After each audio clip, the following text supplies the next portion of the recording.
புத்திசாலித்தனமாக செயல்பட ஒரு கிராமத்து குளத்தில் 3 மீன்கள் நெருங்கிய நண்பர்களா இருந்தாங்க. ஒரு நாள் அந்த குளத்தை கடந்து போன மீனவர்கள் நிறைய மீன்கள் இருப்பத பார்த்தாங்க.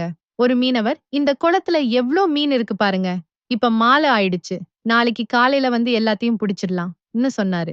இத கேட்ட 3 மீன்கள்ல புத்திசாலியான ஒரு மீன் மத்த 2 மீன்களை கூப்பிட்டு, மீனவர் என்ன சொன்னாரு கேட்டீங்களா? நாம இன்னைக்கு ராத்திரியே இந்த குளத்தை விட்டு சேஃபான இடத்துக்கு போயிடணும்னு சொன்னது. 2வது மீன் அதோட கூட ஒத்துக்கிட்டு, நாம இனி இங்க இருக்கக்கூடாதுன்னு நினைக்கிறேன்னு சொன்னது. ஆனா 3வது மீன் அவங்க 2 பேரும் சொன்னதுக்கு சிரிச்சது. இதுதான் நம்ம வீடு. நாம இப்படி ஓடிடக்கூடாதுன்னு சொன்னது. 3வது மீனை புரிய வைக்க முடியாம மத்த 2 மீன்களும் அன்னைக்கு ராத்திரியே குளத்தை விட்டு போயிட்டாங்க. மறுநாள் மீனவர்கள் ஒரு பெரிய வலைய குளத்துல போட்டு நிறைய மீன்களை பிடிச்சாங்க. 3வது மீனும் அதுல ஒண்ணு. அது மத்த 2 மீன்கள் சொன்னதை கேட்டிருந்தா இப்படி மாட்டிருக்காது.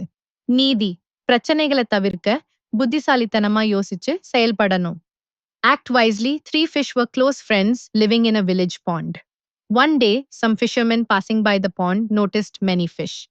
One fisherman said, "Look at all these fish in the pond. It's evening now. We should return tomorrow morning and catch them all." Hearing this, the wisest of the 3 fish called his friends and said, "Did you hear what the fisherman said? We should leave this pond tonight and move to a safer place quickly."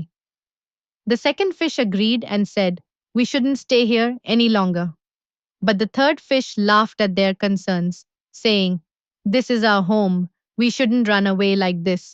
Unable to convince the third fish, the other 2 left the pond that night.